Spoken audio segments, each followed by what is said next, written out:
Tao po. Pabili po yelo. Daing yelo. Ito yung mga pulutan ng tambay mga boss. Dahan-dahan tayo. Ayun nila.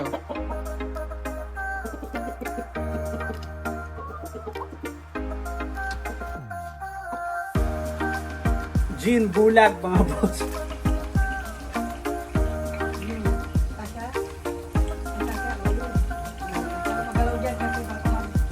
Huwag kang gagalaw! Gin bulag! Hindi ko talaga, basol.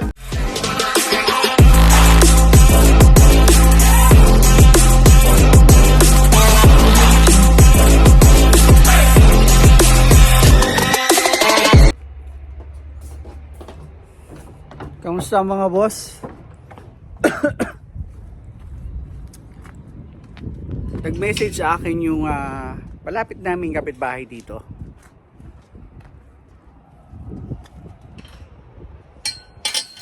At may konting happy daw at pinapupunta niya ako sa bahay niya. At syempre, para makita rin natin yung kanyang alaga.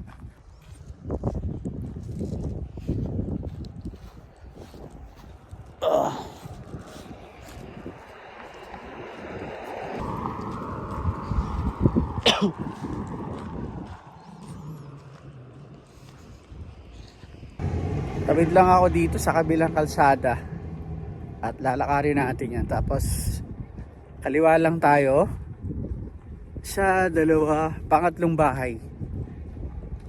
Bahay na ng isa nating kababayan dito.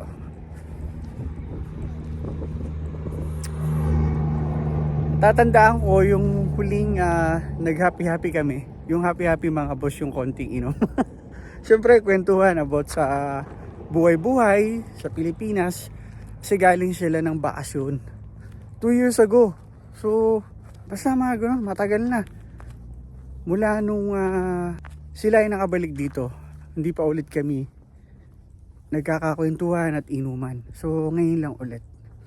At nataon naman na wala akong part-time at siya naman ay day off. Kasi ang trabaho niya ay 7 days work, 7 days off.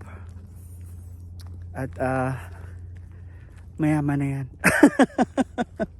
Kasi malaki ang sahod nila doon. At marami din tayong mga kababayan na nagtatrabaho doon. Malapit na tayo sa kanila.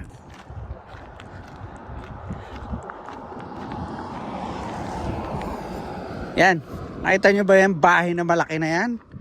At yung mga sasakyan na yan, hindi kanya yan.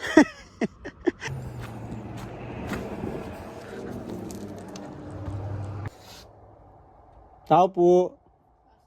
Pabili po yelo. Dito tayo dadaan sa likod kasi nandito yung naamoy ko.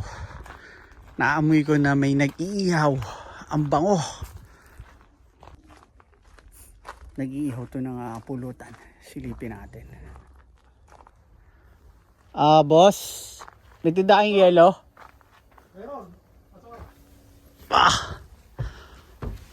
Ayan. Asa San Francisco? Alas 6 pa, boss. Alas 6 pa. Oh, alay ito. Ang init. Ito yung mga pulutan ng tambay mga boss. Asa yung manok mo? Doon. Doon? Bababa tayo at sisilipin natin yung kanyang manok. Nakita nyo may natilaok na. Ayun, natilaok na. Dahan-dahan tayo. Oops. Boss, ang lalaki pala nito Anong tawag dito?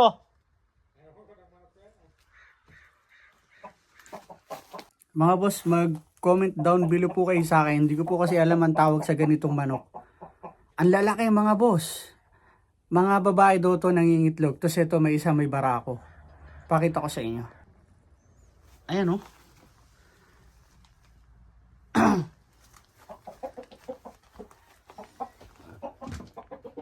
Ayan sila. Laki Teka lang. Ito ko padaanin yung phone ko.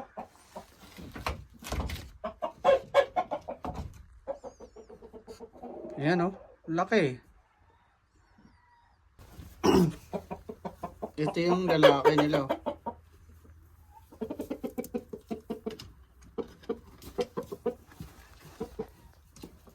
Tapos yung babae.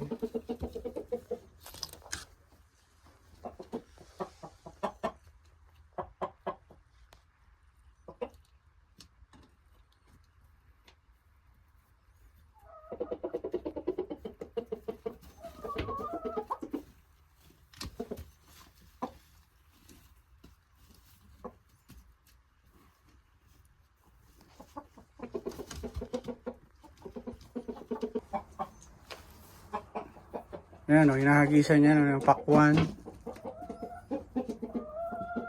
Sila o.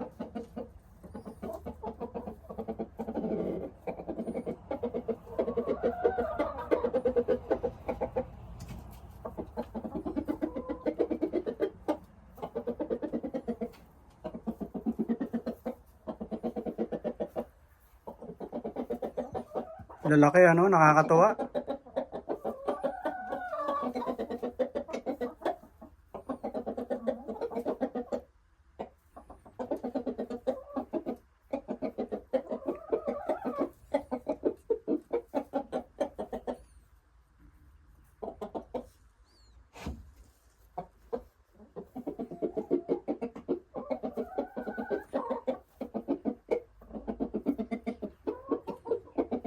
Siguro malalakas kumain yung mga boss. Ang lalaki. Sarado na natin.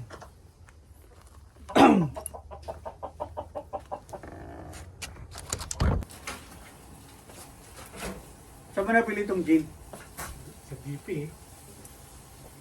Gin bulag mga boss. Paborito namin tambay. Parang di mo ako marunong mag-mix nito. Mimix ko talaga. Hindi, gano'n mo lang yung parang ano. Hindi mo lang.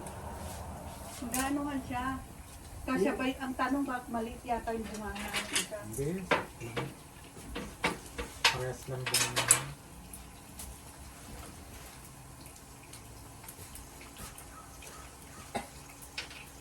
Ano mo yung ito, para kahit matapon, okay lang, huwag lang yun ka. Ito yung istuwan mo.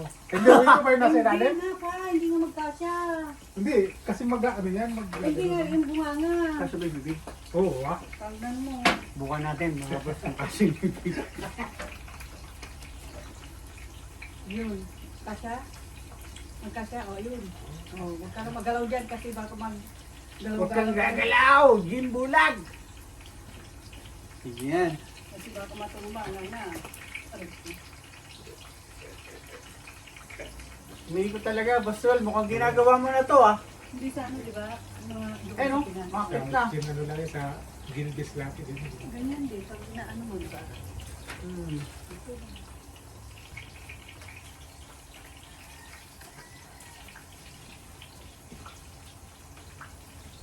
Ano to, ano yun, kinain nila, ano. Talagang tuyo, gay. Paprito Tuyo? na doon. Tapos, hindi naman yung dinadala nila, ano. Ang inilalagay sa, ano, binigisa sa, ano. Tuyo. Oh, tuyo. Yan the best. Bango, silang na gumawa nito. Si Kuya Oscar. Ginagawa lang nila yan? Dinain nila yung sila nagdaan yung mama, ano, dito na sila. Ba't parang may babad ng suka no? Amoy na ako, di ba? Oo, amoy ko yung suka eh. Iba talaga pag yung gawa natin na ano. Andito na tayo sa loob ng bahay nila. Dahil na-miss daw niya ako. Ayan, nag-prepare. Pakita ko sa inyo. May suka pa oh. May sili. Ito na yung inihaw niya. At ito na yung gin bulag. Ang paborito ko nun. Nang may tambay.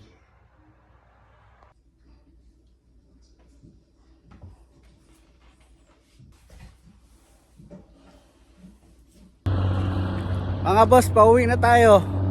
Medyo iba na yung lakad ko ah. Namiss ko yung gin mga boss. Matagal akong hindi inom ulit ng gin. Siguro may mga 15 years na yung huling inom ko ng gin. Medyo iba na yung boses ko ah. Alamig, lalakad ako mga boss. Bali 2 gin yung inom namin. 3 kami. Sabi nung 2 kasama ko, parang lumiit daw yung bote ng gin kasi dati malaki daw yun. Pero ganun pa rin ang lasa, sarap. Lamig maglakad. Pero malapit na ako sa bahay. And pangalawang poste, pakita ko sa inyo. Ayan dyan. Tatawid na ako sa kabila. Wala namang sasakyan eh.